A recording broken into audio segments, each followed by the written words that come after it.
Hi, everyone.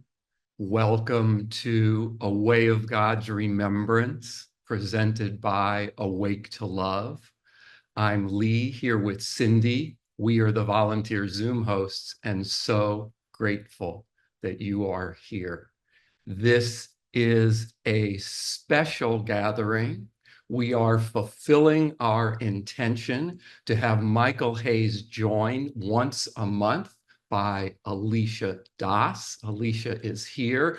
Alicia, to my knowledge, the world's foremost authority on the angelic kingdom. So with Michael and Alicia, for the highest good, we are in for double the remembrance, double the wisdom, and double the sharing. So much light to us all. As a way of introduction, I'm going to read Michael's words, which bring clarity to the focus and the format for these weekly gatherings. This is a weekly gathering for those seeking greater awareness of their true nature. There are many paths and approaches to higher consciousness and to greater awakening to who we truly are. The essence, the truth of all these paths is more about remembering who we are and have always been, rather than becoming something different or more than we have seen ourselves to be. A way of God's remembrance goes to the heart, to the intention of all the paths. This is what we will explore together each week. Michael and Alicia will share thoughts and awarenesses that come forward as relevant and purposeful for our time together, followed by questions and answers related to what they share about. We will begin with an invocation of light to help support us all to be in collective alignment. Alicia will lead us in the light invocation, and following the light invocation, we will play a recording that will lead us in the Anai chanting. Hello, beautiful ones. Let me say hi. Hi. So let's, if you would, just please close your eyelids unless you're driving, and just place a hand on your heart chakra, which is in the middle of your chest, and a hand on your belly, your second and third chakras. And just be aware of the light pouring into each of you, into each of us, into this gathering. And become aware of the light of the Holy Spirit flowing from the highest realms of light through your body and consciousness, through the hand on your heart, pooling in your belly for just a moment, placing your basic selves, your inner child, into the light as well. And as you allow that light, it continues on down deep into the core of the earth, dropping a grounding cord from your root chakra that you might be rooted, steady, safe, as well as winged. And so just be aware of touching into the Christed orb in the core of the earth that is called the Tuan. This beautiful golden spinning orb connects you to the Christ, to the Christing of the planet, that you might be participatory to all magical awakened beings. And now just be aware, feeling held and secure, of soaring very high into the highest realms of light through the consciousness of the traveler, the preceptor. And we just ask that, Lord God, as we travel in the higher realms, that any negativity, karma, imbalances be taken and transmuted as we open into the light of the Christ and the Holy Spirit for the highest good. And even now, that you might be multidimensional, be aware once more of your hand on your heart and a hand on your belly, pressing so much love into your being, into this spiritualized presence that it is the sanctuary of the soul, your physical body on this level, that all parts of you might be brought into divine remembrance. Be aware of the traveler, of John Roger, of John Morton's hands upon your hands, bringing more love into you, bringing healing into you, and restoration. And again now, just dropping your hands from your body that you might travel unfettered, unanchored into the highest realms. Open in every way to the Sarmad, to the Sugmad, to the Holy Spirit. Allowing your consciousness to lift ever higher, knowing that all of this occurs for the very highest good. And so be it. Berish Beshan.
So please allow yourself to keep traveling. Don't let our words distract you, but ride upon the energy, the gorgeous energy that is present of the Christ and the Holy Spirit, as Michael shares with us.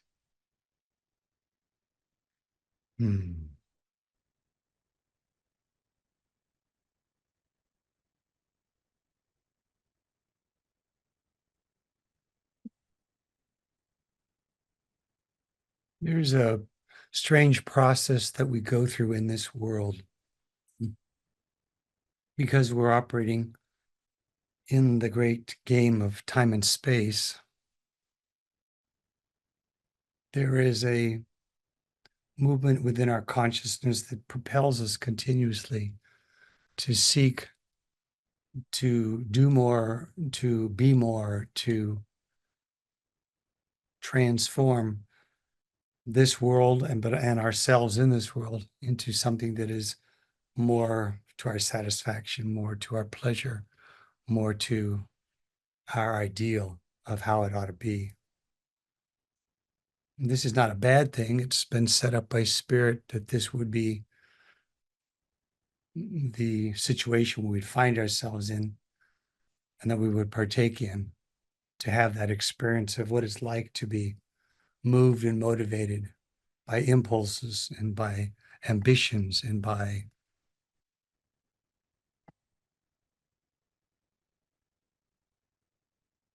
movements of thought that might try to persuade us and influence us from within and from without. So it's like we exist in an ocean of currents and an ocean of moving waves and full of creatures and full of different scenarios that pull upon us, pull upon our focus and attention. Yet beyond all that, there is a force within all of this that is always in the remembrance that we come from and that we exist always in a state of consciousness that is always one with God and that is totally apart from the conditioned experience we're having, and yet simultaneously is learning through the whole adventure. This paradoxical truth is sort of at the heart of a way of God's remembrance. There are different names given to this through the metaphysical world, through many existences in different times. The most recent naming of it to me was called the traveler consciousness or mystical traveler consciousness. But it is that is always in the remembrance of the true nature of reality and the true condition of our participation. And it always has an open invitation to any consciousness to come back into that remembrance, back into that fullness of truth in any moment, at any time. It offers this up continuously. And when we truly fall into the higher state of consciousness and remembrance, we fall back into the truth of our oneness with God, but we also fall back into this remembrance, this call of God to itself, to know itself. And it is an intoxicating, enchanting thing, but it's not an enchantment that calls us into differentiating from who we are. It calls us to surrender the pretense of being somehow apart from this oneness, somehow apart from this that is always so. It is the call that never ends. It is the primal call of God, calling us, calling itself into this complete experience that all is one with God. God is all and always with oneness, always in oneness with all. It is always what is so. It is the only thing that is so. And yet it is beyond all things. It is simultaneously nothing and everything. It is simultaneously no one and everyone. It is the ultimate paradox to be totally beyond all this and yet so totally engaged with this. Each and every consciousness is, in fact, this same consciousness in truth. So when the teachers and masters say that this consciousness is within us all, and we are also this consciousness, they do not lie. They speak the truth about the truth. But in a truer way of saying it, they don't really speak the truth speaks through them. And as that truth speaks through them, it speaks to the truth in us that is also a vehicle for this message. Each of us then can come into this remembrance and be an amplifier of this message. It is going on all the time, beyond all creation, beyond all form, beyond all the differentiation of all the realms and dimensions. There is eternal peace, an eternal peace that surpasses understanding. And in this, there is this singular knowing that God is love, and this complete knowing that there's nothing apart from that love that is God. It is awakening itself to itself always. And each consciousness can come to that readiness to allow the fullness of this to take place, to let go and to let God do God's purpose.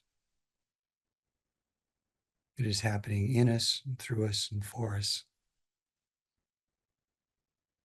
It is freeing us from the illusion of ourselves, calling us into the totality of itself. You've each been called, and you're each called now into the fullness of this remembrance.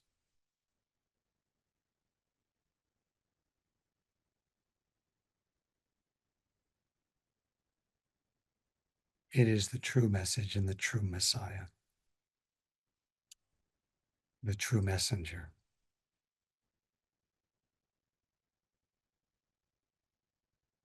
That each being not only shall partake of,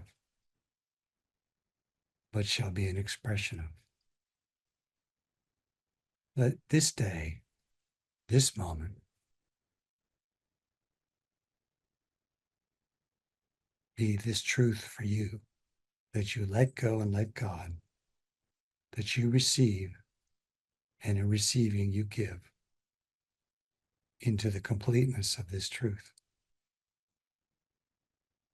That all that you are magnifies all that is, and that all that is magnifies all that you are. And in this you come into the divine togetherness with every other consciousness. And the true Alleluia is known, is shared, and is celebrated.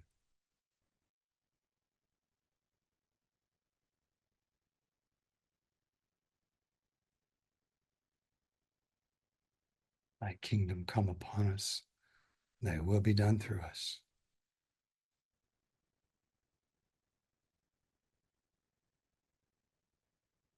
Amen. And Berish Beshan.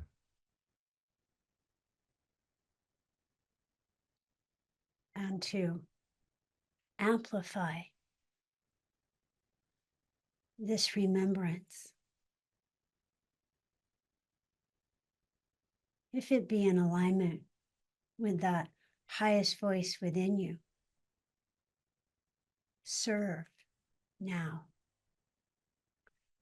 Often we understand, often we receive and experience as we are willing to be a conduit and a purveyor of remembrance.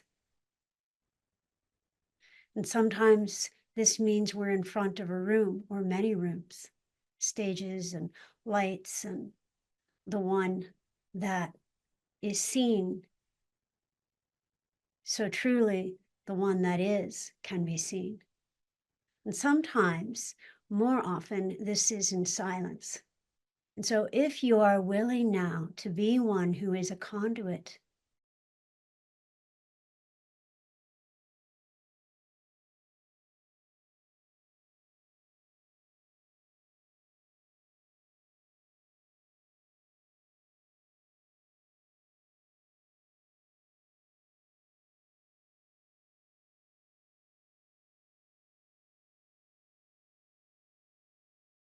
Alicia, please unmute. Thank you. oh, sure. Sorry, was that all muted? No, only from the words, if you are one willing to be a conduit. Okay. So if you are willing to be a conduit unconditionally, despite the travails and the slings and arrows and all the stuff that can come at you at this world, if you're willing to be a conduit, then you can simply say yes to the one who is asking, which is the Lord. John Roger has said, if you're not getting it, you're not claiming it. So in this moment, if you would be fully utilized, wholly manifesting of the divine intention of you as set forth by God, then simply claim that you are in alignment with being a divine servant of the Christ, of the traveler, of the Holy Spirit, of love itself. You don't have to know what that will look like, or how it will occur, or whom it will touch. In fact, you don't need to know anything, but that you are willing to be utilized in the most beautiful, unexpected, surprising, perfect ways that always show up when we say yes to serving divine remembrance, to being a conduit of divine remembrance, whether we feel ready or not. So just now, if you would, open your consciousness, and you might, because the basic self loves ritual and ceremony, cup your hands in front of you and just say, Lord, what would you have me do or be as my part of bringing the Christ even more into this beautiful planet? What would my part be? Just in this moment, Lord.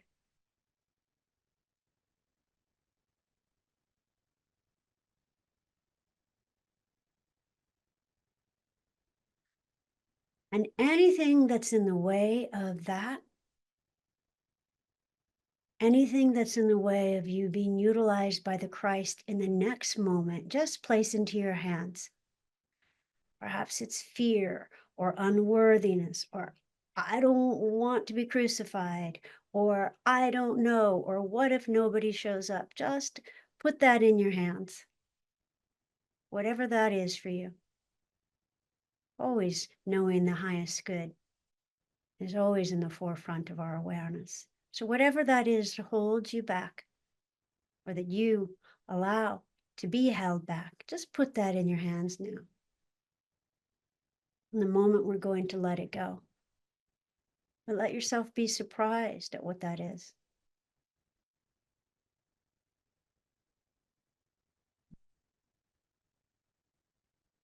And as you're ready, we're going to close your hands around that. So also put in there anything from anyone else that says you can't do it. Why you? Our family doesn't do that. You can't be first. That's crazy. That's woo-woo. That's ungrounded. Whatever. Just put that in your hands. You don't have to know who. Any genetic holdbacks, any energetics from the world, just put that in your hands and ready. Now close your hands tight around it. And on the count of 3, we're going to lift it up to the light and let it go. 1, lift it up higher. 2, lift it up higher. 3, let it go. And just, it goes from you like a balloon that you've taken the air out of, and it's just gone and you can no longer see it. Take in a deep breath, breathe in light, and be aware of the most beautiful waterfall of light filling all those places that were emptied. That you are the presence of spirit.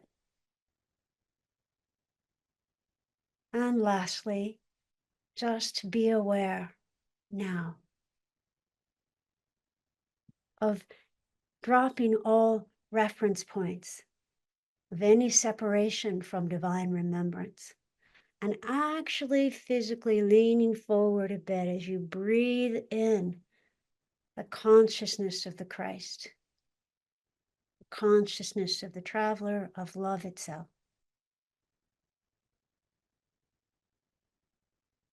And now this beautiful energy of this gathering, let's send it out to our planet at this time that's in need of it, but also ready for it. For yes, there's darkness on the planet, but there's also more light. So we send this remembrance out as it ripples like waves in an ocean, bringing peace, bringing comfort to all those looking for it, bringing remembrance, awakening the entire planet, Christing the planet. And as this goes through you, it amplifies in you and as you. For love and joy and service is eternal in the consciousness of grace. Amen.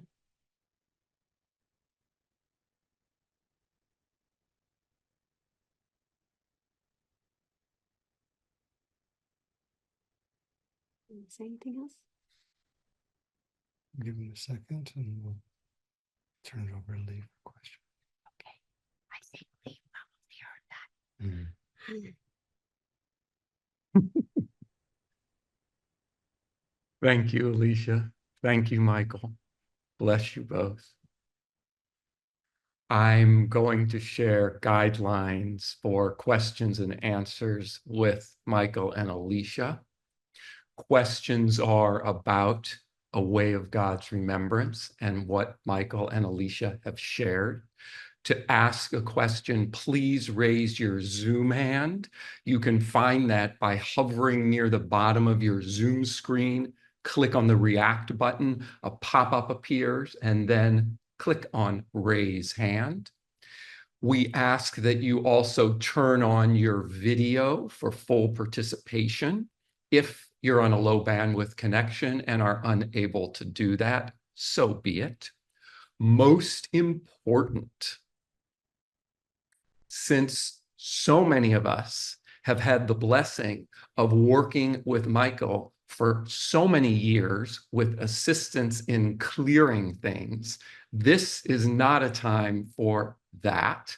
Please do not ask questions of a personal nature and do not ask for assistance in clearing. Questions are to be for your benefit, the benefit of those of us gathered, and those who will participate via the replays. We ask that you look to the integrity of your intentions before asking a question of Michael or Alicia, and thank you for your cooperation. Finally, the legal consent. By raising your hand and asking questions of Michael and Alicia, you are giving full consent to Awake to Love to make the audio and video of this gathering, including your sharing, available as online archives for anyone to access. Please do not raise your hand and do not share unless you are in full agreement. Thank you.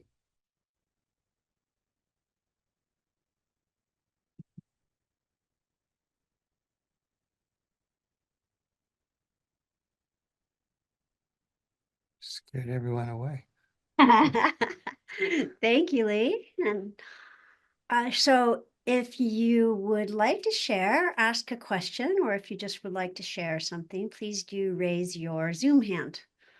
And Michelle has raised her hand, but it is a very, very dark hand that is blending into the black background. Okay, Michelle. But do turn on your video, please, dear. Hello, I chose it deliberately a while ago so that I could train my mind around not always seeing a white hand when it would be showing on screen. So sorry if it confused everybody. No, I like that.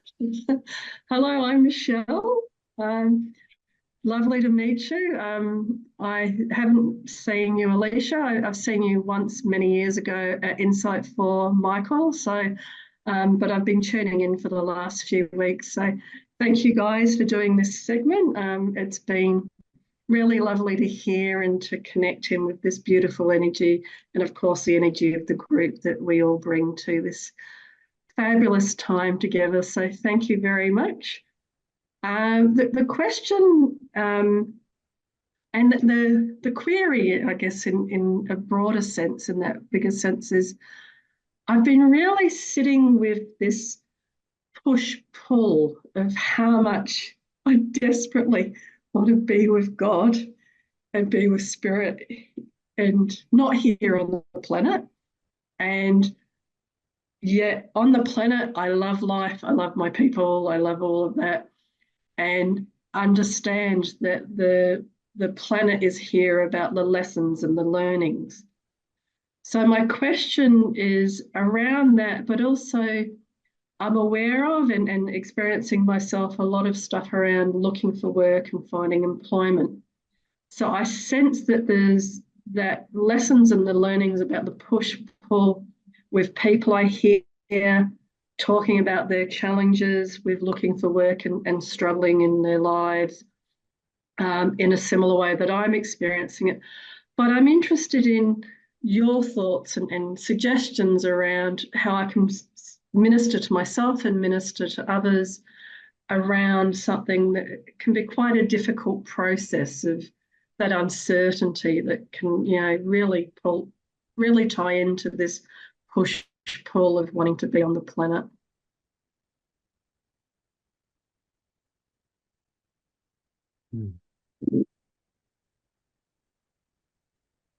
I'll tell you a little secret. Who you are is really not on the planet right now. But we could say a part of your essence is activating through an intention, the spirit to participate with that physical form that you think of as yourself, your body, to serve a greater purpose of God and a greater purpose of the one you are that's beyond all this. If you really come into the remembrance of your oneness with God and the oneness of God that is, there will be no difference. You will be with God while you play the game of time and space, and you will be with God beyond the game of time and space. So the whole idea of, I just want to get off the planet so I can be with God, is still shrouded in illusion. There's nowhere God is not. Nowhere. So we're always with God.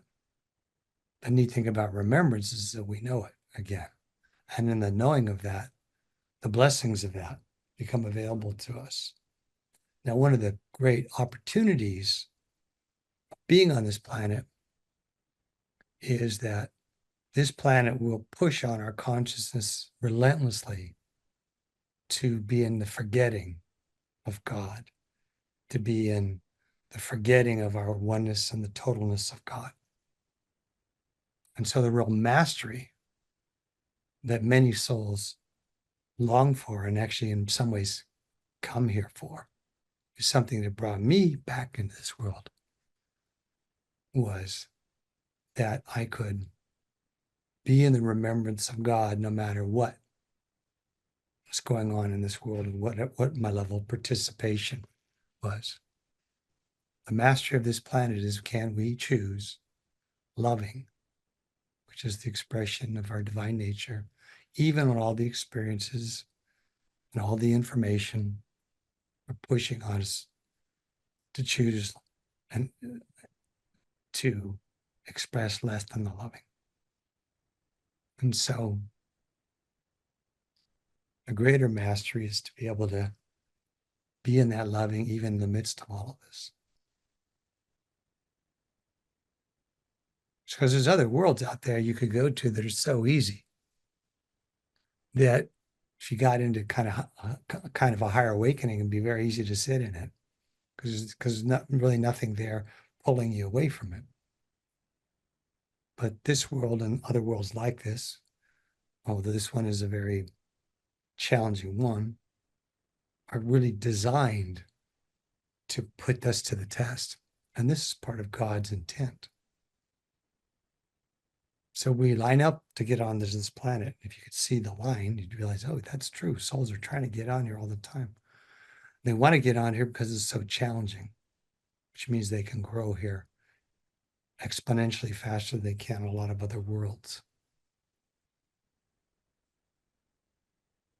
So when you start to get in that dilemma of, oh, I'm looking for a job, this is challenging, and the insecurity and thought, in the midst of that, remember to thank God for giving you this opportunity to help you really hone your knowing of God and your awareness of God. That, in a sense, put yourself to that challenge and that test, that in the midst of all this that's pulling your attention away from the knowing of God, you will know God anyway. That this is actually your strengthener and God's gift to you. If you can look at it like that and proceed like that, you'll be well on your way to full remembrance. I have something to add. I was looking at something which, to my awareness, applies to most on this call, not all, but most, somewhere between 3/4 and 4/5 of the people on this call, which, as we are coming into this play, and it certainly applies to you, Michelle, as we are coming into this latter days state of remembrance, who we have been, what we have learned as souls in the past, to some extent, is being made available to us in this moment, not to go back, but to bring it all present and to be in a state of whole remembrance, the wholeness as well as the holiness. I don't, words are failing me here for a moment. Now, I'm going to get a little specific with you so that others, and this also applies to many, this would be about 3/4 to my awareness on the call. Often we have gone through other states before coming into this form, because this physical level ain't easy, right? This is, as JR said, souls line up to get here precisely because it is so challenging, even more challenging than other physical places, right? So when I look at you, I see a king of the devas. So devas are nature spirits.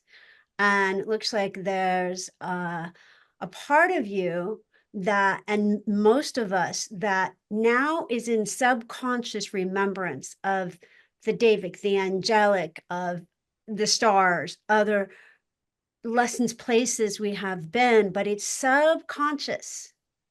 So the reason it's not conscious is, once, we don't compare it to other easier places, which is pretty much darn everywhere, right? But it's subconscious now. And so part of us goes, oh, I know there's an easier place and I just want to go back there now. Where there is no money, there's no bodies, there's no aging, for God's sakes, there's no time, whatever that weird thing is, right? There's no space, right? I want to go back there, and we don't want to go back there. We want to come fully here. But now that we've gotten to a certain state of evolution and lived enough lifetimes, we can now be subconsciously aware, in your case, of the collective consciousness of the Devic, the deep source of nature, the logos of the planet, right? So that you spark the acumen of many lifetimes there as well as here. And you bring it all present. So if you find yourself not wanting to be here, right, you can look outside and connect to the mountains, the trees, the stars, the sun, into the collective consciousness, because devas are in essence. Same with angels, same with a lot of ETs, etc., right? They are in essence, they're not physical, but we're not physical. I know this seems like a very compelling illusion. So yes, this is double speak. We are physical, but this really is a thought of God, right? This is an agreed upon illusion. We're not really here. We are here, but we're also not here. I know you know what I mean. So do you experience a bit of the joy of what I'm talking about? And it's so incredible. One of the blessings of having time at the moment is to visit seminars like yourself, but also by being with nature. And I've been truly just being with the birds and the trees and the sky, and definitely, like you're saying, just connecting in with that beauty of the loving around me, and the connection with that God force, if you like. And I'm really touched by it, because it's that loving, and just being connected with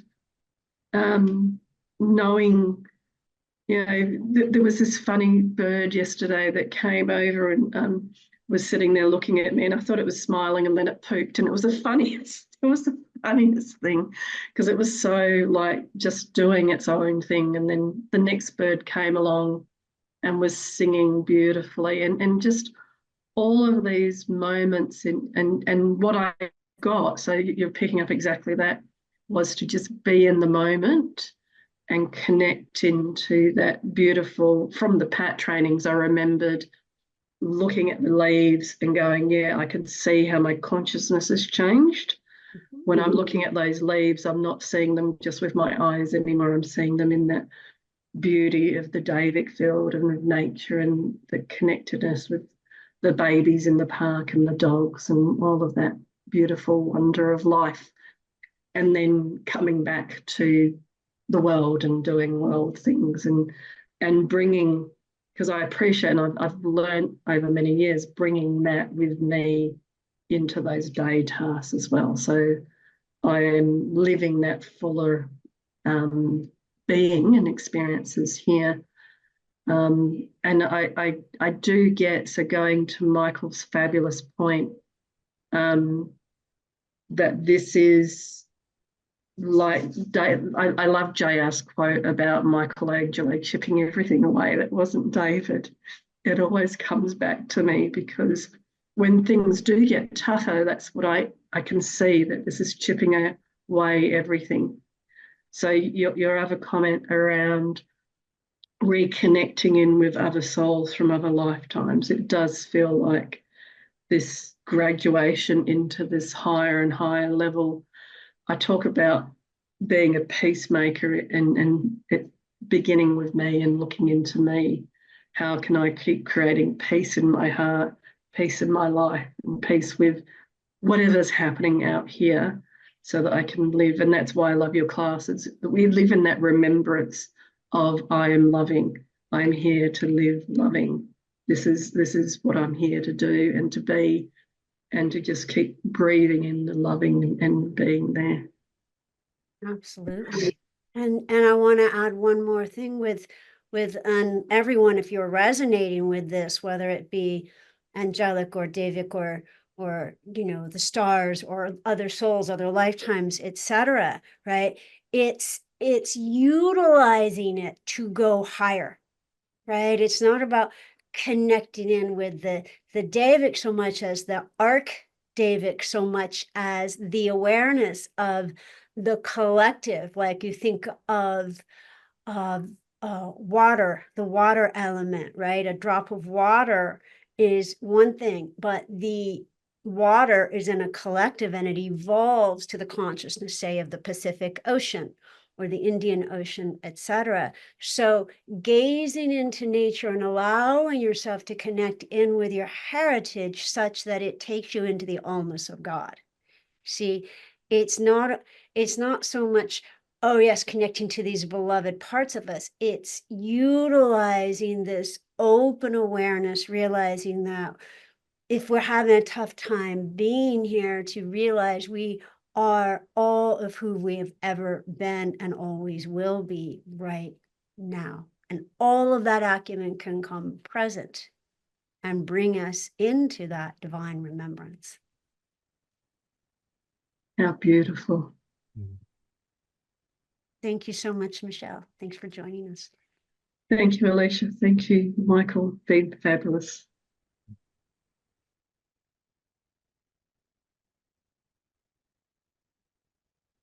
I believe that's Jeffrey. I can't see his name, but yes, Jeffrey. Jeffrey Bundy. Mm-hmm. Yes, you. Let's see. My question is very similar to Michelle's, just in a different language. Because I work with people at the volunteer at the end of their lives. A pattern that they are doing is kind of that struggle of a spirit is calling them, but so is the world.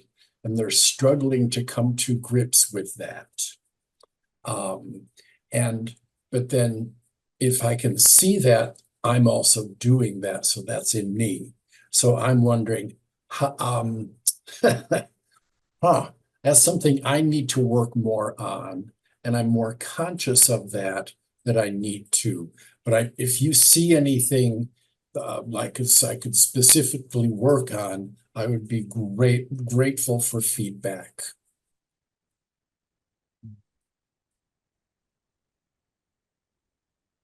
Do you have something? Otherwise, I have a question. Do you have? I do, but if you Go want to ahead. ask your No, question, No, go ahead, and then I will. here's a way you might consider this, Jeffrey. Think of it like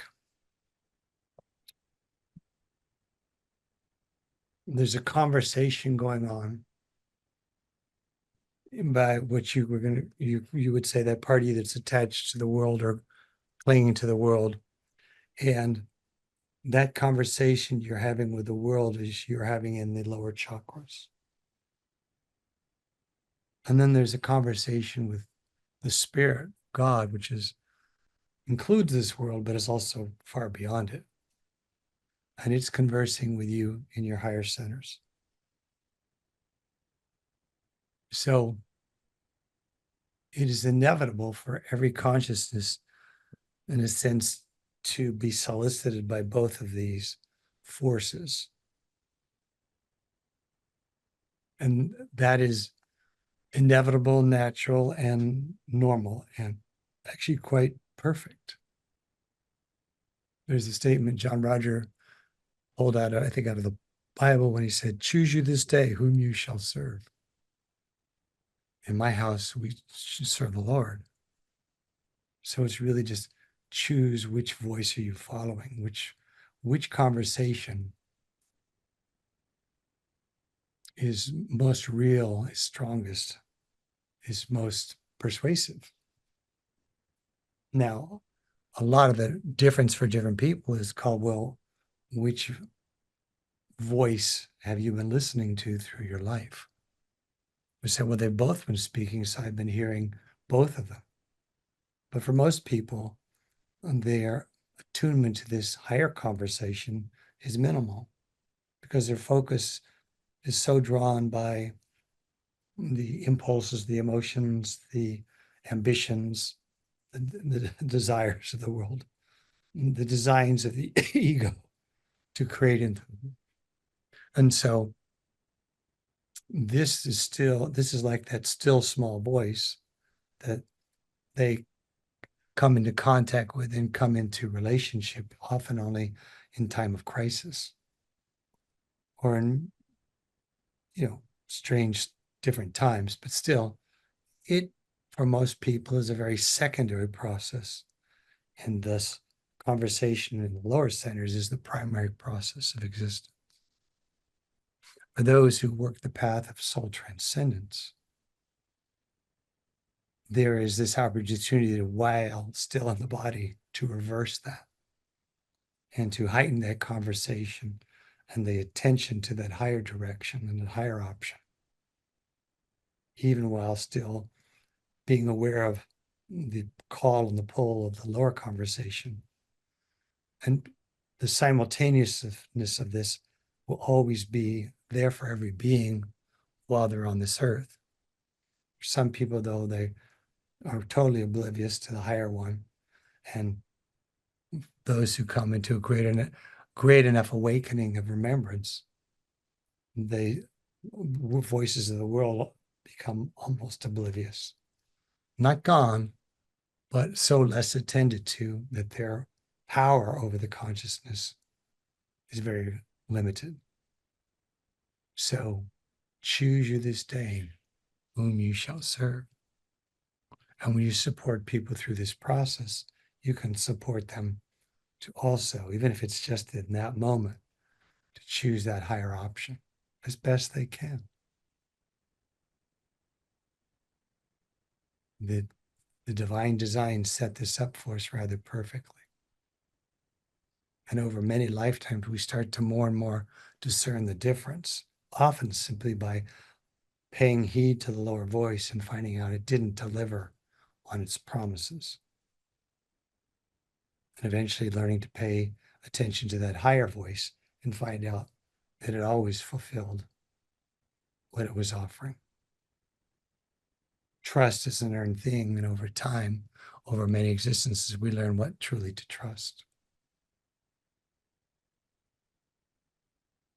Eventually, we come enough into the participation with that higher voice, that higher direction, that it consumes the whole process. And we realize that the same source was speaking through both. But it's like a source that could sing a high note and sing a low note. And realizing it was always God, the greater dimension of God, offering perspectives and possibilities to us in the ways and the languages we were familiar to understand. So though we might frame it as higher and lower, God just says, it's all higher because it's all me. What that allows us to do, if we see that, is allows us to love the lower voice and love the whole possibility and potential of it and see it as also for us. But it may be for us and come to realize eventually by showing us or reflecting to us the difference between it and this greater dynamic.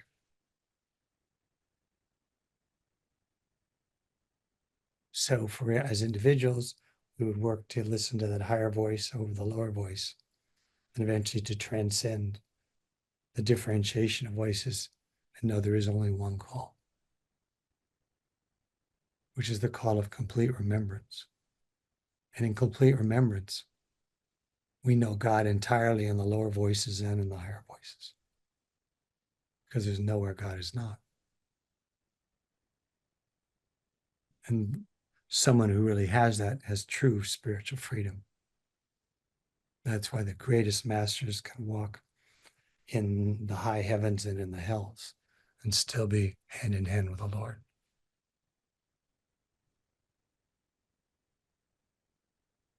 So I hope that helped you with your question. Do you want to play for a moment? Play? Sure. Sure. Okay. So, and everybody gets to play this game. So you guys ready to play a game? Yeah, we like games. We like games. So sparkly fingers. Cindy's doing sparkly fingers. So if you want to play a game, gotta do sparkly fingers. Exactly. So, and I'm now going to pull back the curtain and let you know what I'm doing. I'm engaging the lower self, right? I'm engaging the physical level and making it go, oh yeah, I want to play this game, even though I know this is God stuff, right? So the more we can make this level fun, not just about the basic self, but bring in the levity, the better. So I'm going to ask you, Jeffrey, and everyone to close your eyes for just a moment and connect to your soul, being aware you are the soul, and then even higher to spirit itself. And I'm going to ask you to receive a message, the answer from spirit for the question I'm about to ask. And for this moment, I want you to politely ask your mind and your ego and your insecurities to hang out outside the door for just a moment. You can go take them back up if you'd like. But for this moment, they don't get to play this game. This is you and God, right? So I want you to connect to God, to your soul, and receive the answer to what is the spiritual gift of my physical existence, of this life right now in this moment? What is the spiritual gift of this body?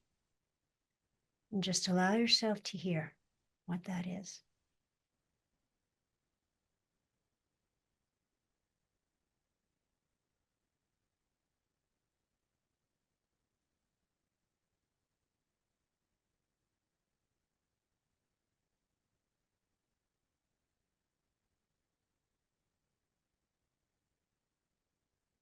And take a deep breath and just breathe in the remembrance of that answer.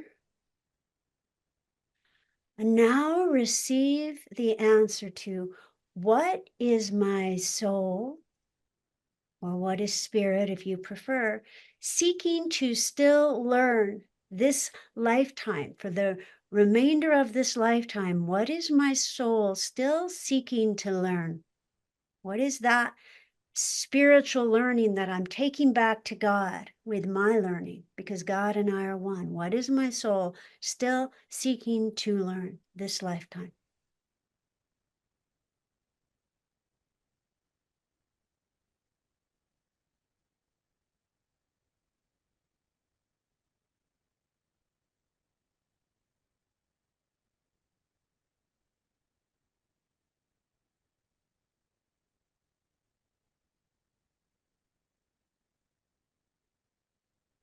And last question.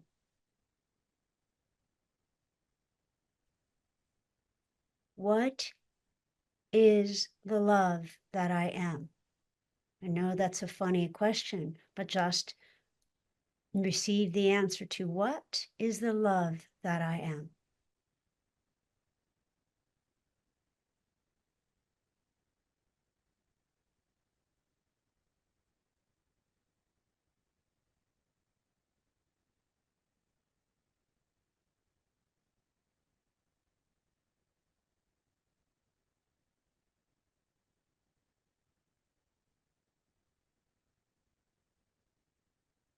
And again, taking a deep breath and just breathe in the awareness of those answers, knowing that God is answering through you and through your beautiful physical life. That this then is the blessing that already is. Amen. Mm.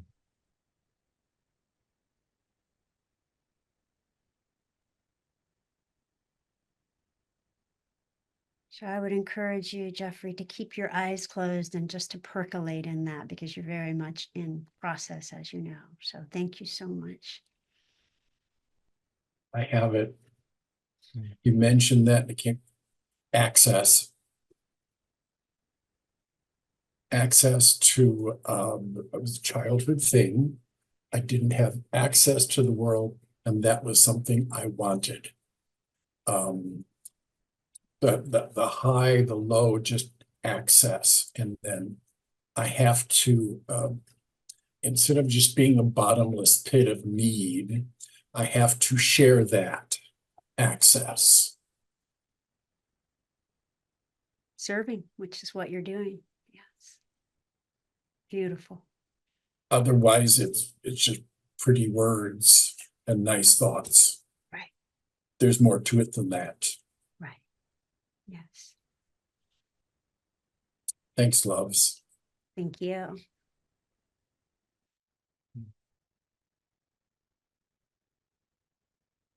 There's these two. Those two. There's the names. Let's do the first one up. Kelly Sheehan. I'm just going to turn the air back.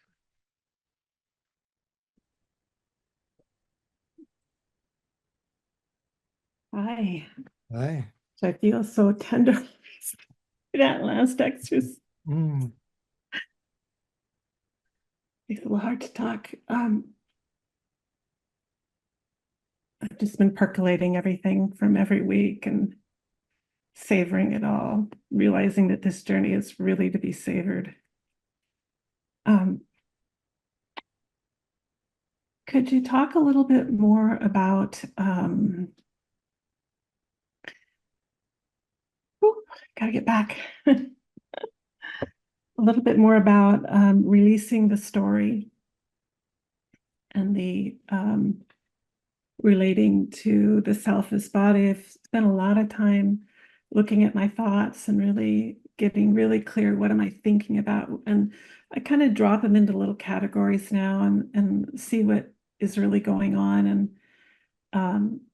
And it wasn't all that interesting, which is great. But then I know we can't make things happen, but I want to be as in alignment as I can be with my higher self to be available to what I'm going to just claim is coming. It's coming.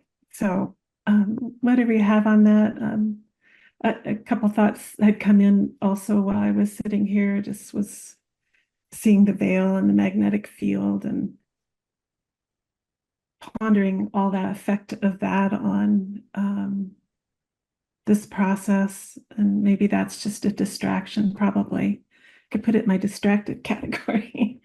But anyway, do you have any more for me on that? I'd love to have something more to work on this week, because I'm kind of not sure where I'm at with the next steps for getting into greater alignment.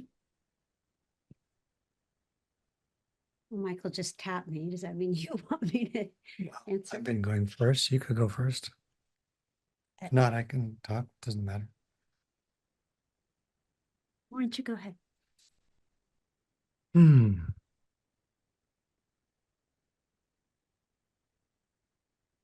One of the keys to freeing ourselves from the story of us, the story of me, the story of I, in a sense, is getting outside of it. So the twin illusions that we're working with, twin is kind of a strange way of saying it, but the two big illusions are, of course, time and space. So space is the one we first usually have to sort of get free of, which is the illusion that I exist inside of here, that I actually exist inside here. Now, when we're born, and the soul is around the body, we know we aren't this. We actually go through a process of learning to identify with this. It's an amazing thing that God does. It actually takes itself in an infinite state and reduces itself to pretend that it's in a very, very finite state. But for the purposes of wanting to engage in the whole game of time and space, that's what it does. Like we go to the movies, they turn down the lights, turn off the cell phone, put on this really big sound system, this incredible, colorful scene, these really relaxed chairs to really suck us in to the whole game. Well, that's what we do to ourselves. And so the first thing is freeing ourselves from the illusion of space, which is, first of all, freeing ourselves from the illusion that we exist in this and as this, and that we don't exist beyond this.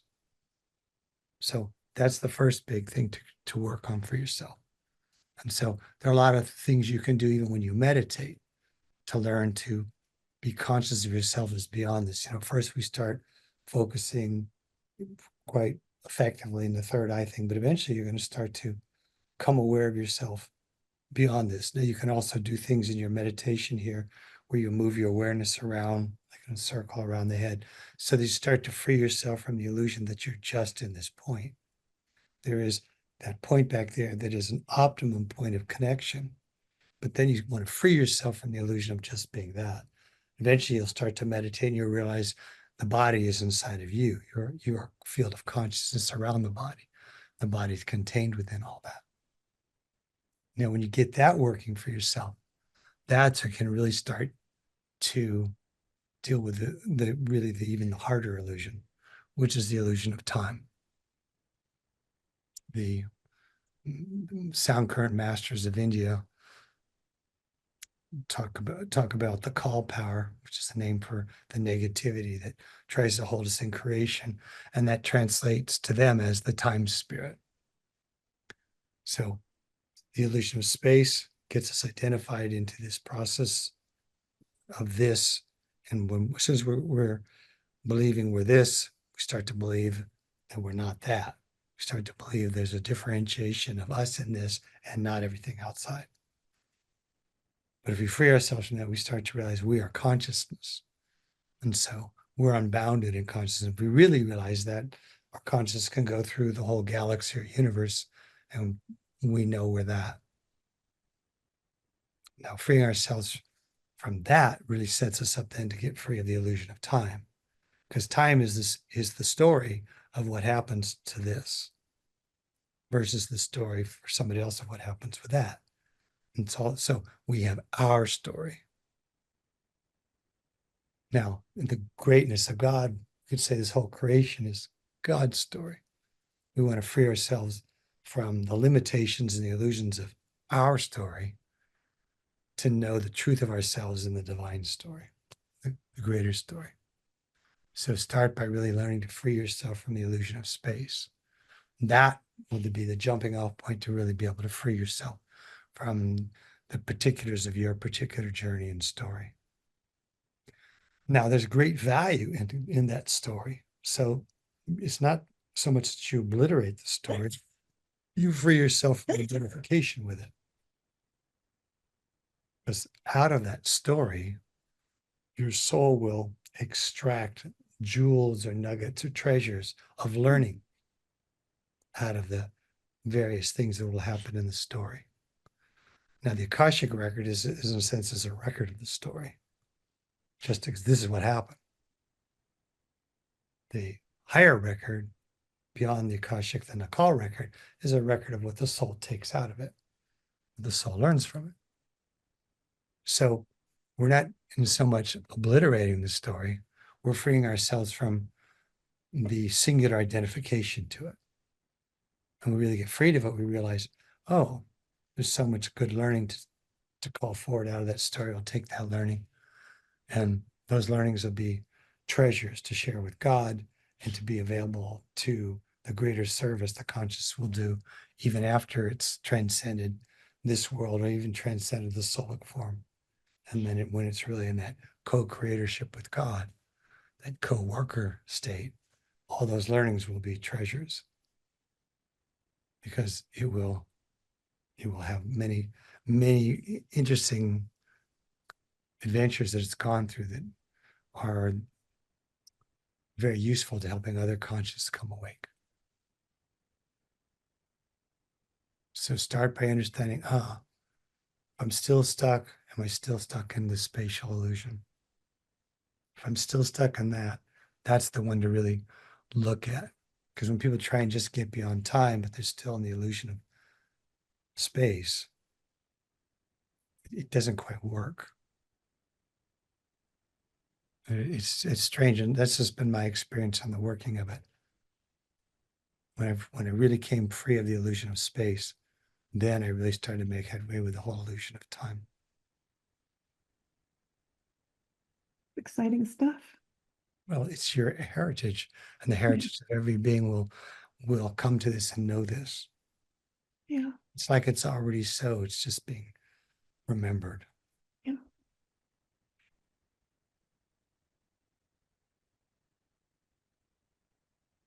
Now you have a tortured tale inside your story, which is part of, in a strange way, what holds you to it. It's like you're kind of attached to the story of the suffering and the woe is me.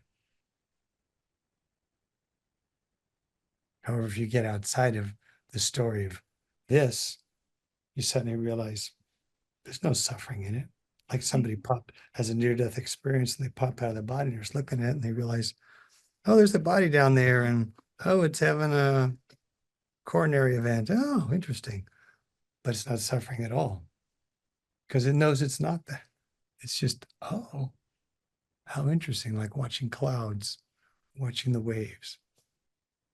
Wow, how unique.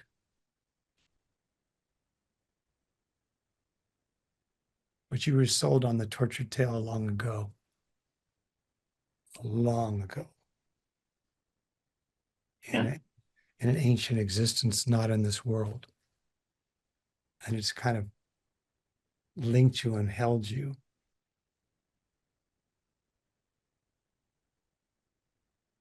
I'd like to let that go. And it sold you on the idea that the only way you'll ever be freed of this tortured tale is to create a different tale. Yeah.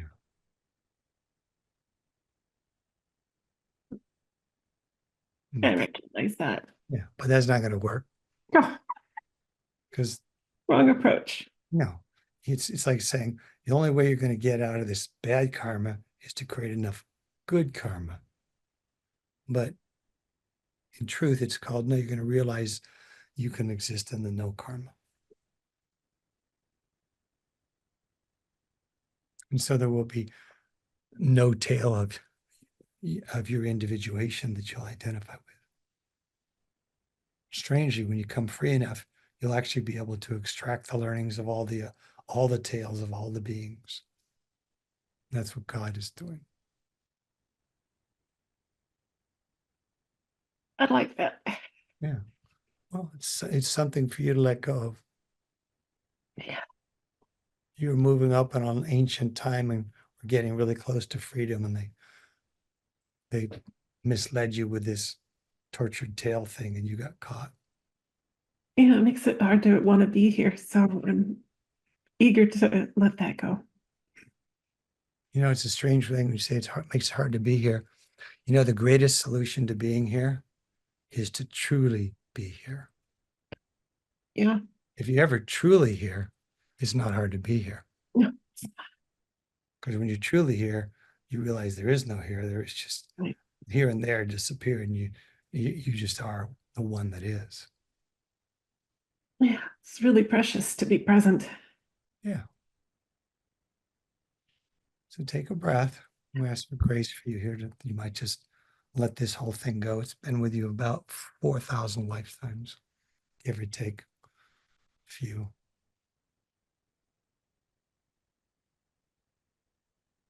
Because I'm willing to free myself from that Yeah. You can let it go anytime you want. It's just right it's just, now. it's just a story.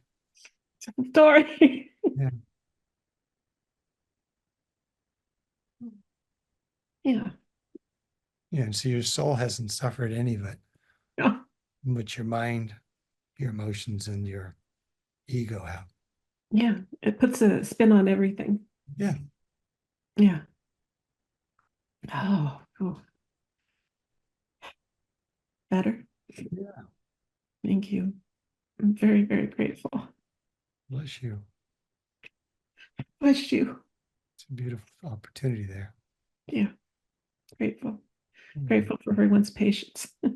Thank you. Thank you. Thank you, sweetie. Okay. Ah, all Um, right. um, um, Ali, we're going to mute for a second, but then let us unmute again. Okay. Yes.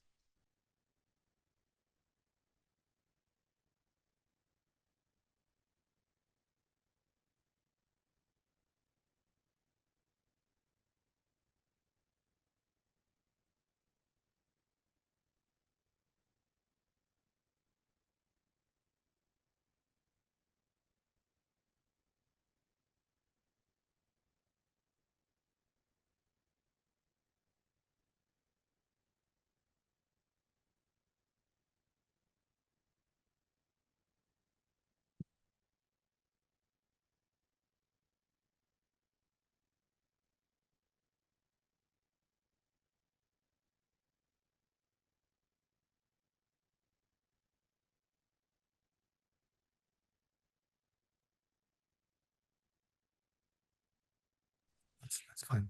Okay. Thank you. Um, so we are absolutely going to go to, looks like Richard.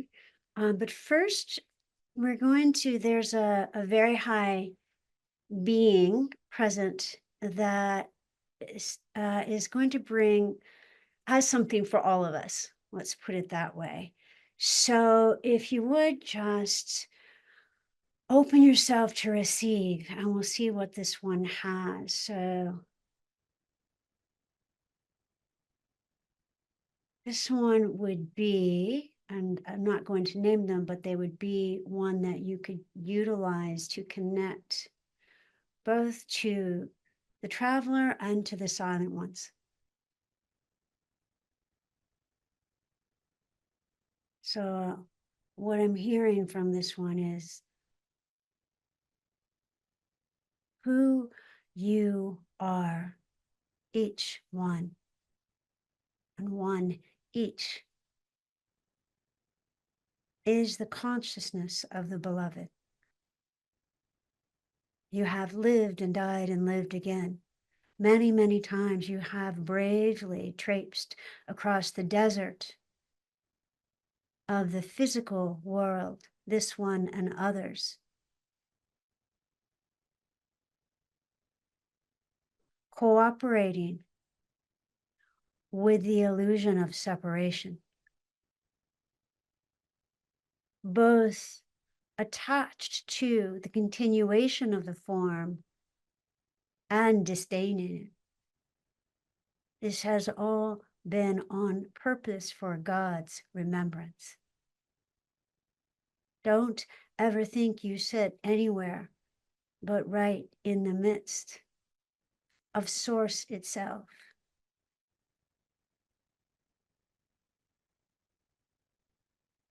You are both essence and form, flesh and air. You are that which soars above and that which plunges deep within the nature of matter itself. You have explored thusly for God, for spirit, for the traveler. And we thank you each. Please receive that thanks, that acknowledgement from on high, if you will. Truly, truly now, open your heart and receive that thanks and that witness of spirit. Truly, truly now, open all parts of you to receive the celebration of God heralding itself home through you. You can endure all things. You can persist unto the end, for the end is nigh, just as the beginning is. We can only talk in dichotomy when we come to truth, for it must supersede the mind, and it must be fulfilled through the mind. Again, doublespeak, but your heart knows the truth, that you are essence and you are form and you are none of it and you are all of it. You are anything and you are everything and you are no thing.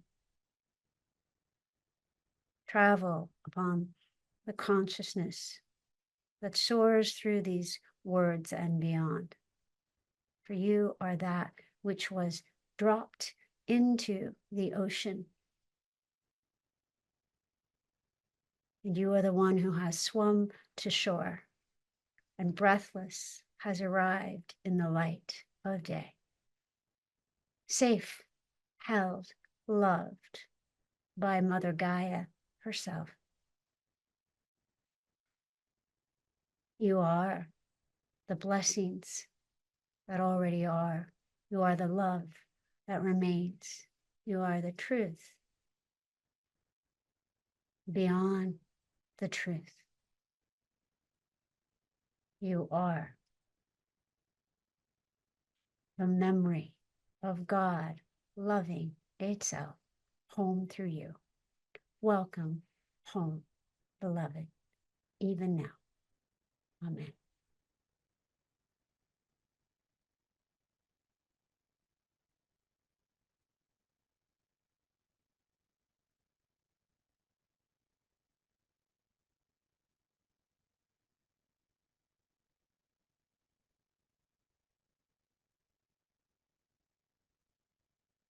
So that you can certainly call upon that one, but that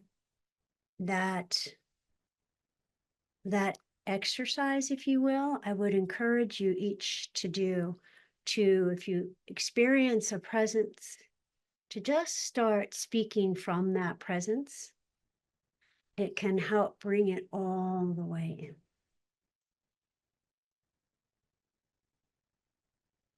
Okay, go ahead. Next one was Richard. Richard C.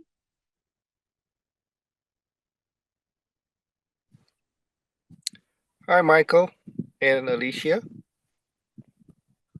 Hello. Hello, Richard.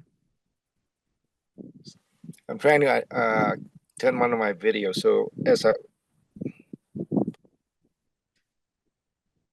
So what I'm aware of when I started participating in the summer solstice ceremony, in one of the exercises, my first response was fear. And when I tune back to remembering who I am as spirit, as the traveler within, I'm aware that as I operate in this plane, the predominant response is a human response.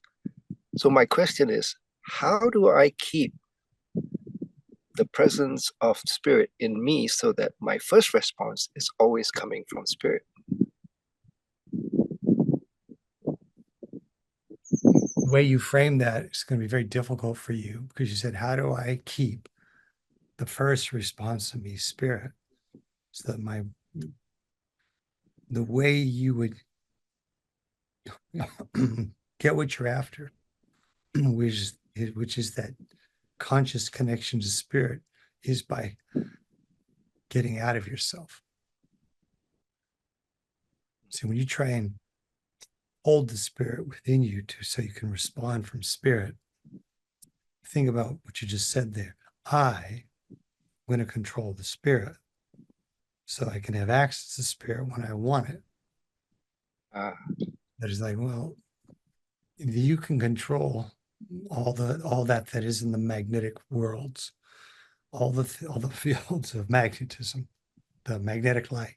We can't have some control of that. The non-magnetic light, which is the spirit, never gives us control over it. It never gives the magnetic control of itself. So we let go to let God. So you want to make sure your response is from spirit. So I'll somehow hold it in me. It's not going to work. So make sure you're responding from spirit, let go into the spirit.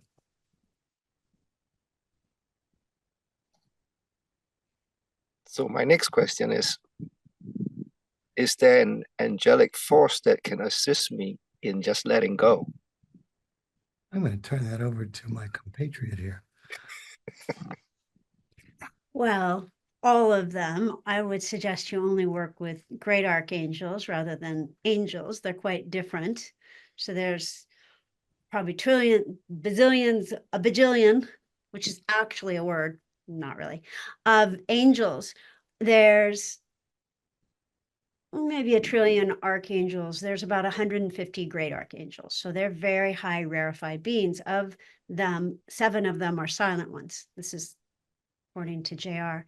So I would recommend that you work with the very highest of the archangels. As far as one to help you let go, I would, well, again, any of them, but one that in particular I find that's helpful in terms of helping us to move beyond story and into the storyless story is called Eom Rael. That's sort of his nickname. I'm not using the angelic language right now, but Eom Rael is a keeper of the higher records Michael was talking about, and he's come in. So I'm going to kind of entertain you with words, but if you want to experience a very high angelic consciousness, archangelic, great archangelic consciousness, again, these beings are older than time and space itself, certainly, and very pristine beings. Go ahead and allow yourself to experience that and let that one take you beyond your own story, even your soulic story, into the higher story of God's story, of the learnings about loving, into dharma rather than karma, into the presence of love itself. So calling upon Eom Rael can then unhook you from individuation into the impersonal, into the oneness with all. And one of the advantages of working with these high archangels is they don't have any personal karma or filter. So they are simply a conduit of divine spirit. They are a repository of God's learnings and certain intentions. And again, Yom Rael is, we could call Yom Rael God's memory, which ironically then takes us into very much out of our own memory and into the subject of this class, which is divine remembrance.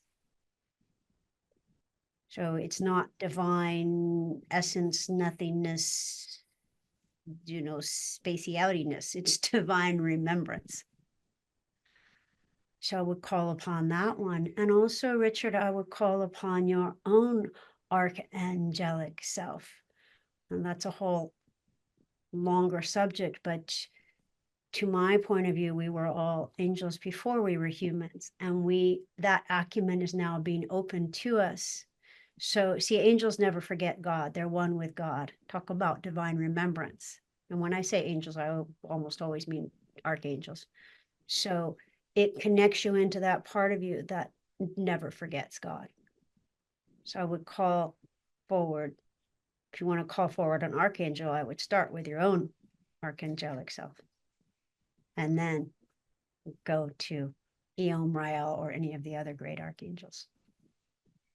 Thank you. Thank you, Richard. Thank you for your question. Okay, we have a group there. Suzanne, Carrie, and Michael. Who's asking us a question? Carrie's asking the question, me. Hmm. I have a question. You mentioned beloved when you just did the previous meditation, and I'm just wondering how does, like, beloved, as in my beloved here, how does that relationship support each of our remembrances? Like, is there a role of relationship in going to God or remembering? So I'm just interested in your thoughts or comments. You want to understand your signal. We didn't work out our signals ahead of time. I just had something quick on that. Cool. Well, just very briefly to tell you all what you already know, of course, relationship is a reflection of our inner relationship. So it's a beautiful mirror of consciousness. All of this pretend outward stuff is a mirror of consciousness.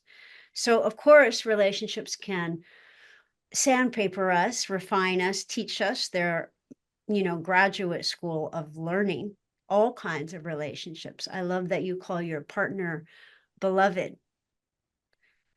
If you track that back, be, love, add, right? So it's you learning to be love.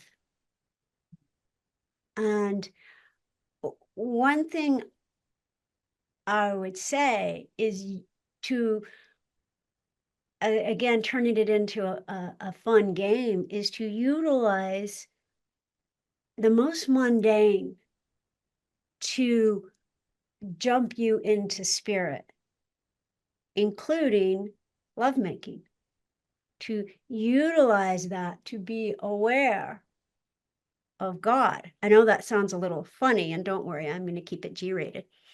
But to utilize everything to walk you up into higher consciousness. Plus, there was a remarkable study recently where it talked about the greatest predictor. They were actually studying younger people, but I'm quite sure it applies to all of us. But the greatest predictor of success, the number one predictor, not parents, not genetics, not conditioning, not intelligence, etc. It was who they hung out with. It was the people that they associated with, their friend group, right? So, and JR used to say that, if you're going to be in relationship, be in relationship with the highest person. And now I'm censoring myself. So he said, if you're going to have sex with the highest person that you know, right? The highest consciousness.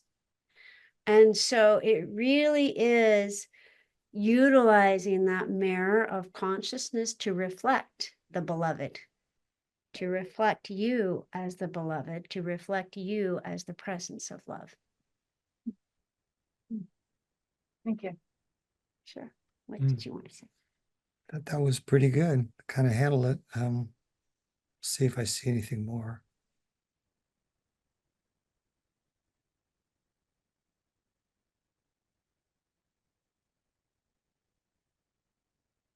Well, in an earlier sharing, I was talking about to really start to get this higher freedom, we start freeing ourselves from the illusion of space.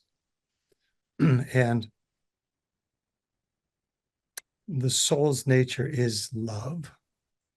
And then the big challenge in this world is to express as our soul is to do loving. And yet the world, because it so emphasizes this, the illusion of separation and differentiation, and then the storyline that comes from that is, well, you better hold on to this and not share that, and in a sense create some form of protection to have the maintenance and the security of the self that you believe yourself are. So one of the signs that we're really in the loving is we'll feel this tremendous movement inside of us to give to that other. And we will see it not only in our actions, which will be actions of giving to the blessing or benefit of others, but the way our thoughts move. Find yourself thinking to what would be to the benefit of the other. And so just that action of that is starting us to free ourselves from the subjugation of this planet and the storyline that is put upon everybody here. Storyline of that says, protect you at all costs, and you can help protect others if in a sense you make them part of you. If you move from your me state into a we state, well then I'll give to them because they're going to give to me. But I'm talking about something more, because when you're really in that loving, you just have to give, because that's the movement of your soulic nature is to give. Thank you. Yeah. It's a strange thing because we'll transcend the me into the we, and people think that's it. But eventually that's not enough. And then you have to move beyond the we into the unity. We start to know your oneness with everyone else. And then you're saying that's it. But one day that's not enough. And then you have to move beyond unity into infinity and eternity, beyond time and space. And then you're one with all that is. But for us as individuals, that deep loving is at least a very powerful initial bridging past the illusion. And to continue the rhyme, there is divine intimacy. Into me see.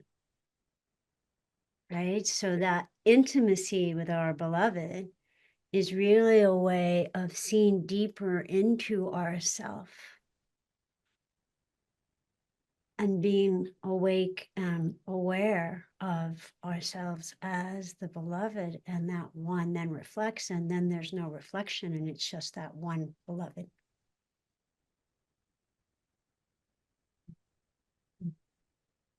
Bless you. Thank you. Thank you.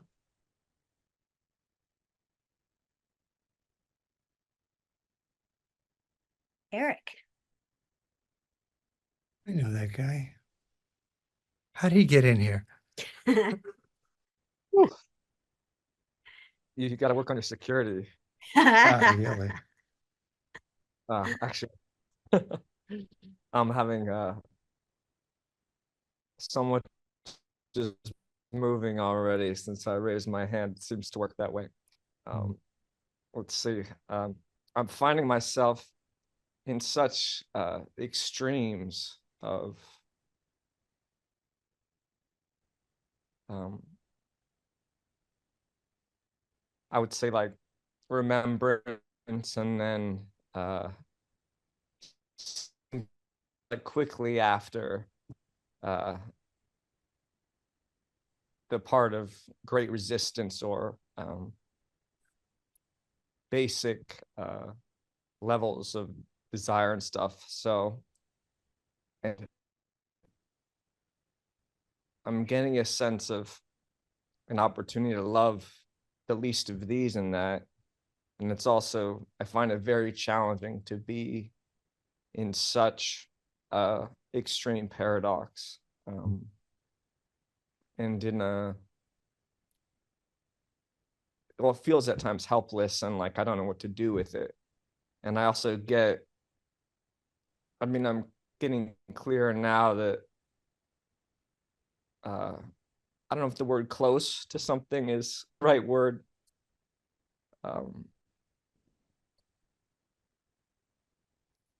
But it feels like something's pulling out all the stops, or maybe I'm just getting that sludge that's stuck in the sink at the bottom. But can you talk about in this remembrance process, in this undoing process, What you're well, describing whatever's is present? inevitable. I don't. For my experience is that what you're describing is an inevitability that when you start to free yourself from the illusion of self, there'll be a pushback.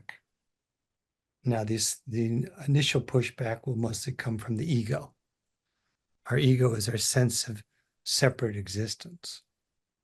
And so when you start to break free from the illusion of self, the identification with space, meaning this body, and then time, the story of what's going on with this body, when you start to get free of that, the ego will fight it. You will overcome that inevitably because the call of remembrance, the call of the undoing is stronger than the ego, and you'll have a movement. Now, as you start to free yourself more and more of the individuation, you'll actually start to move up into greater awarenesses of the divine state. And then at a certain point, you start to you'll start to have a shift in the undoing where you're actually being undone from the form of the soul. And you'll start to know and experience reality as the spirit knows it. When that takes place, the resistance comes out of a deeper dimension of the conscious, something in the unconscious. The word level that John Roger, my teacher, your teacher, came up with, and in work I was doing with him very long time ago. And this was stuff we were doing, the two of us, and examining all this. So we never really talked about it in any detail. But the term he put on it, because we were trying to, what do we call this? We know this is there. And the terminology he came up with is he called it the solic ego, which is basically, it is the storyline of our existence in all of our existences in time and space, all our existences in differentiation of form. So it could be many billions of years of a story. Now, when that starts pushing back, it's the formidable nature of it is very, very strong. So you'll have an experience where you'll have this great breakthrough. Wow, you think all I want to do is I'm just going to sit here and meditate and be in this bliss. And then all of a sudden, next thing you know, you're sitting there in front of the Haagen-Dazs eating a whole pint. Or suddenly you're off, watching TV or doing something. USC football. Or whatever it is. Or USC football. Whatever. Did I say that out loud? Did you? Did you? Well, you got Tourette's. I guess I can excuse it. So the thing about what it is that pushback is an inevitable thing. And what it'll mostly do is it'll just all of a sudden you'll be so conscious of your oneness, and all of a sudden like something goes, and then you can't find it. You're literally like, was that even real? I feel so far from this. I used to have it.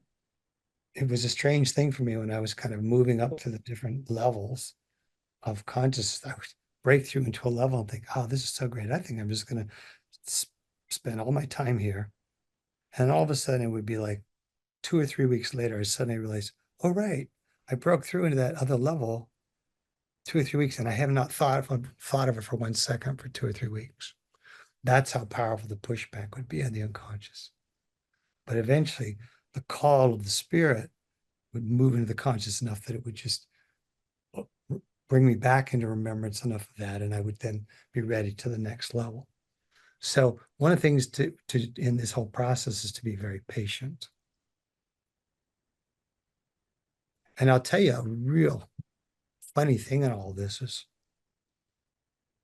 in the midst of this, we have that remembrance, and then you start to go into that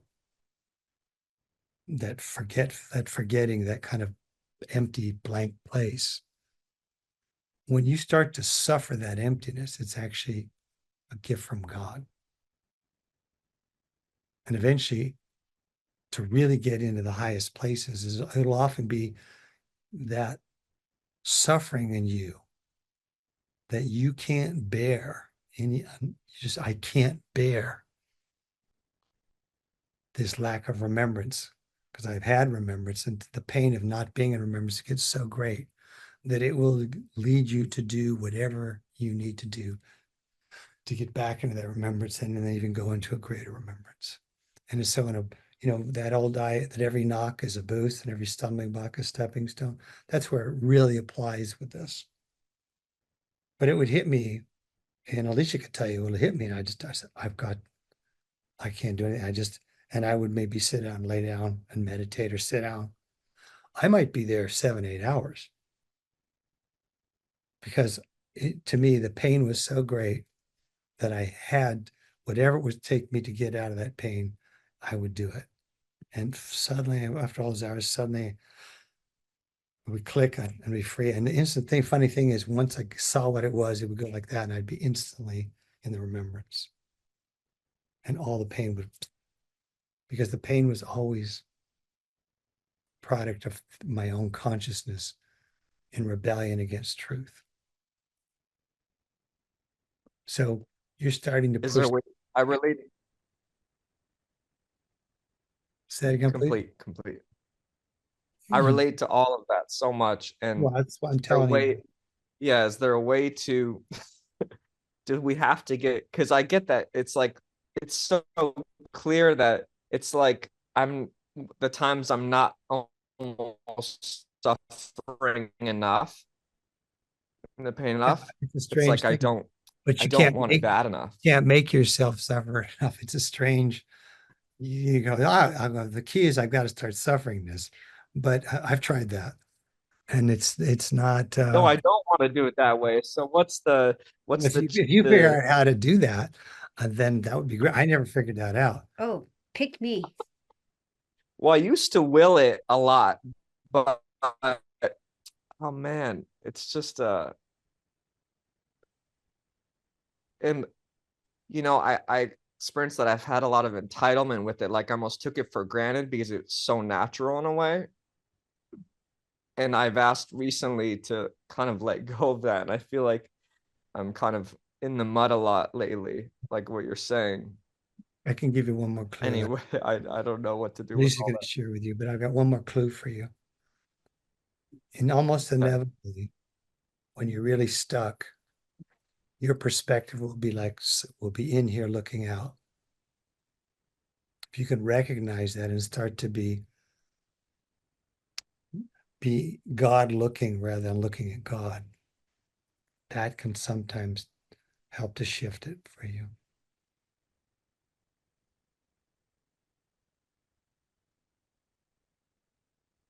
I do that. Thanks. Yeah. Thank you. Sorry, I didn't. No, it's okay.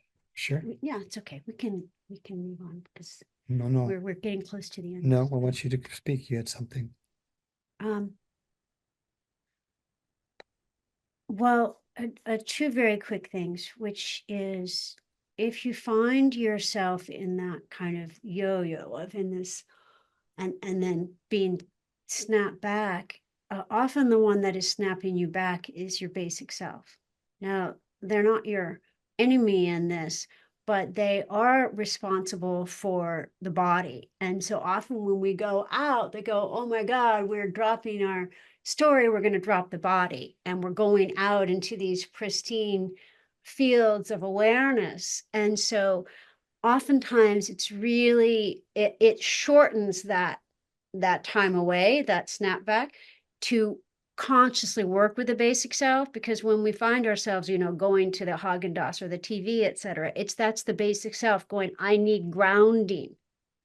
So if we can ground, like we have this lofty experience, and then we ground, we're not grounding our spirit, we're bringing the spirit all the way into this level. Right? So consciously grounding, like I think I did it at the beginning, drop a grounding cord, like sequoia tree roots from your root chakra, deep into the earth, connect to the Tuan, which is the Christed orb.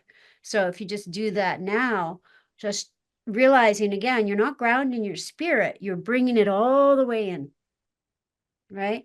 So, because spirit's infinite, it's way up there and it's way down there too. So it's just drop a grounding cord from your root chakra and your feet chakras. Yes, you have chakras in your feet, deep into the core of the earth, like beautiful sequoia tree roots winding down deep into the earth, into the core of the earth, and feeling that beautiful Mother Gaia around you. It gives your basic self security.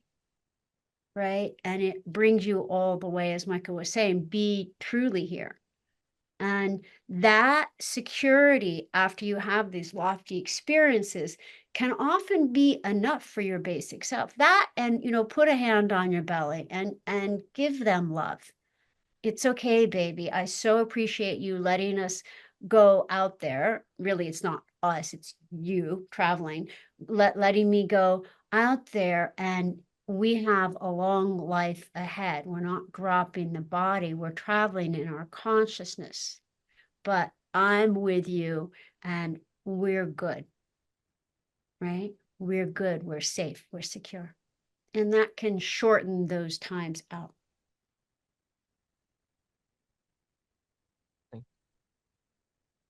Love you both so much. Thank you. Love you too. All right, we done with the question? Ian. Ian Mills. Oh my goodness. Yeah, I'll see. Hey, Hey. nice to see you. Thanks for picking me. So my question is, can you share with us how our meditation can serve us in this process of remembrance?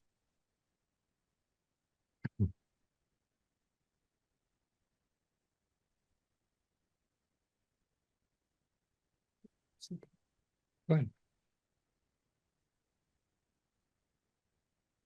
Well, meditation is, by definition, taking us out of this, the one that is in the illusion of time and space, and it's dropping us into the space between the nodes, into the ocean of space between form, and it's dropping us into essence, or rising us into essence, if you will.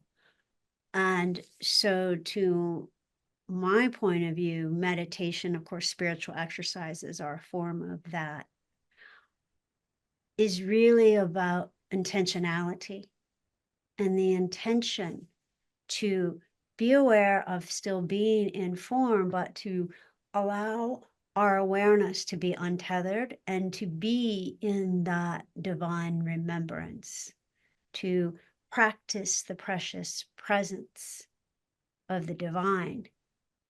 And so, JR says God is intention.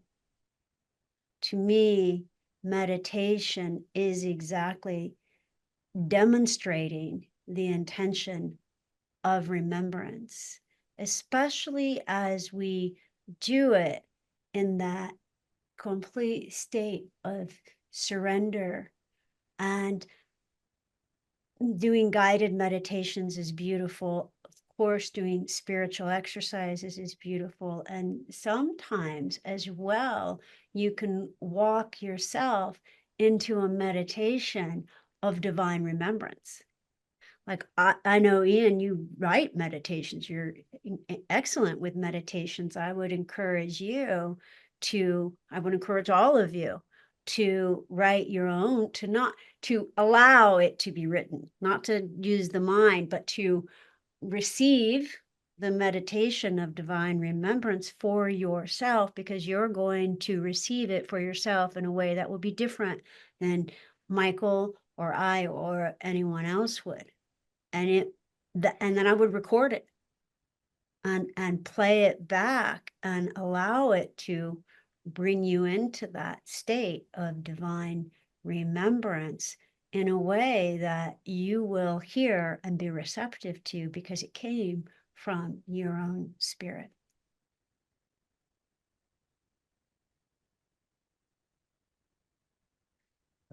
One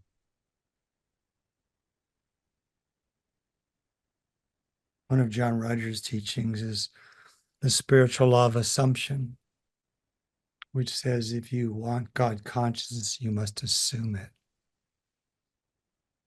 So I always take that word assume and I break it down into as, you, me. So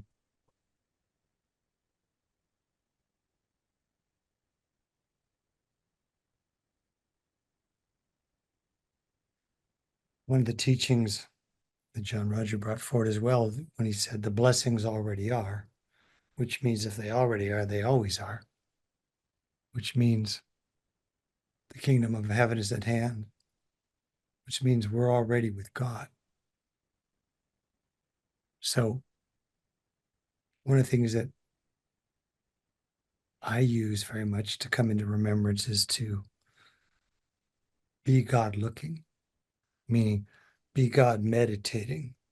Meaning John Roger talking about that the consciousness he worked with, he called the mystical traveler consciousness, was meditating people awake. And I've talked about seeing in the spirit world that Christ was meditating this world awake. So there's a statement attributed to Jesus where he says, of myself, I can do nothing. It is the Father through me doing his own work who accomplishes all things. So for me, the meditation we're talking about to really come into remembrance is we go into the of myself, I can do nothing. I can't do this. I'm surrendering to that which can. I'm surrendering the illusion of my power, of my ability to make this happen. I'm letting that go. And I'm going into a high state of acceptance and cooperation, which put those two words together and you get allowance. I'm allowing my consciousness to be one with the consciousness that's doing everything, that's doing reality, that's made all this and maintains all this and manages all this. I'm surrendering the story of my individuation into that and letting it meditate this. It's meditating this. And it's meditating this into remembrance of this as being one with that.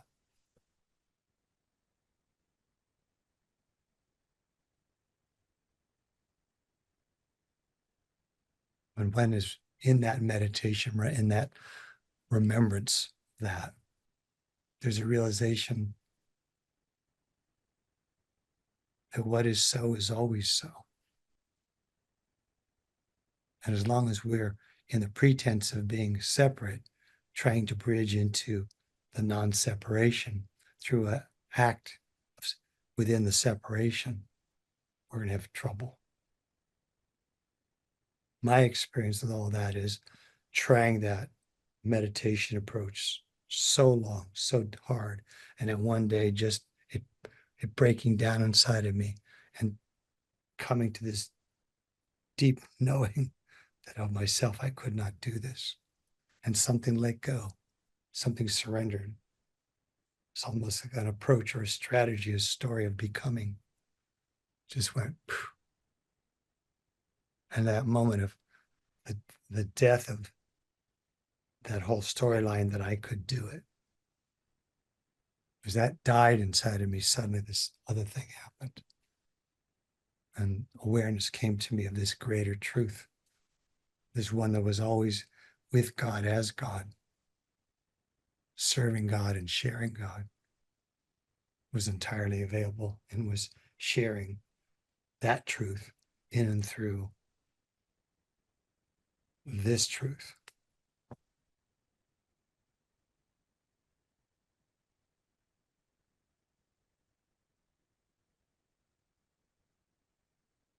So if we take the title that John Rutter's given and called it, rather than meditation, he calls it spiritual exercise. If we really look at what is that saying, he says it's an exercise of spirit. It's not an exercise of our minds, our emotions, our ego. It's not an exercise of our illusionary self. It's an exercise or a movement of that is truly real, that is eternally true. We call it spirit. And so spiritual exercise is truly us surrendering to this truth that the spirit is doing everything.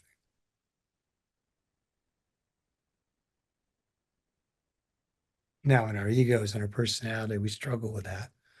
So we play the game of it being a technique that we can utilize sort of to climb up this mountain. If we get far enough that mountain, eventually we'll discover a rainbow at the top of the mountain, which will be across that bridge and we'll get to God, or whatever storyline we have about it. And the neat thing about those storylines is they keep us motivated and they keep us trying. They keep us reaching. And it is God's intent that we play out this game of the trying and the reaching. But at the end of all the games of trying and reaching, there is this place of realization of the folly of it. And then in that moment, we let go. We let go of the game of becoming. We just accept in that moment, well, I just am who I am. And I'm just here. And that moment, that allows the truth of God to really connect in and through every dimension of our consciousness. And with that, there is an experience of awareness, an experience of awakening. And that's the true awakening. Now, there are types of awakening that perpetrate our path of becoming, where you gain an ability to quiet your mind and you do certain kinds of breathing and create a tremendous energy force inside of you. You push the Kundalini up and you get a phenomenal experience of being more than this. Like you realize you exist you exist as an individuation, as an individual consciousness beyond this form, that you exist in other dimensions of reality. And so that is an incredible enticement in our awakening. But eventually that falls apart. You hit a point where there's nowhere else to go by that methodology. Or let's put it this way, there are other places to go, but you're not going up. It's more like you're going parallel, you're going sideways, like you're hitting a dimension of reality and then you're going off to explore it for 50 million years or something. But eventually, even that will fall apart for us. Something us will know that it doesn't work. And we'll surrender this extraordinary effort, this driving to become what we want to be. And as we surrender that, as it falls apart for us, suddenly the truth that it's right there comes to us and we know it. And when we know it forever. Though we may get distracted from knowing, we'll come back to it. So there's a lot of different ways to approach the meditation. But if you can hear what I'm saying there, design the meditation or plan the meditation always from the point of view of the kingdom of heaven is at hand and the blessings already are. So what I'm not meditating to go anywhere else or to change anything else. I'm meditating to become conscious of what is always so. And if you frame your meditation approach in that way, you're on the right track. And it will come about. Thank you. That was a really beautiful articulation. Bless you. Thanks. Yeah. Thank you. Thank you. Thank you all. Do you want to do a little something to close us up, honey? Oh, sure. Yeah. So let's again just open ourselves to receive as we just open to the Christ, being aware that who we are is divinely remembered, that the remembrance is animating us, is enlivening us, is in effect turning our gaze around. So instead of looking for God, we are God looking. We are the gaze of God. We are the consciousness of the beloved, the consciousness of grace, the remembrance of life eternal, of love eternal, of the truth that always is. And we just ask that any karma, negativity, imbalances, any residuals that was released from anyone in this gathering just be taken and transmuted as we open into the light of the Christ, the light of the Holy Spirit in every way, asking that each one's auras be filled and sealed in 7 layers of light, that each one here and each one to watch the recording be blessed and sanctified, consecrated to the name of God. We send a blessing again to our planet and receive the seed of remembering, of reckoning within our consciousness, that it might sprout and bloom within us, that all that we are aware of then is the consciousness of God. And thus God remembers itself back home to love in each instance. Amen. Berush Bishan. Thank you so much. Thank you. Thank you. God bless. Thank Thank you. you. Mikey. Thank you. Love you Thank you, guys. Alicia. Thank you, Love you, Michael. Lloyd. Thank you, Thank you. Alicia. Thank you. Thank you, everybody. Thank you. Thank you. Thank you. Bye-bye. Thank you. Thank God you. bless you, Thank Thank everyone. you. God bless you. Love you. Thank you. God bless. Lots of love. Thank you. We love you. God bless you.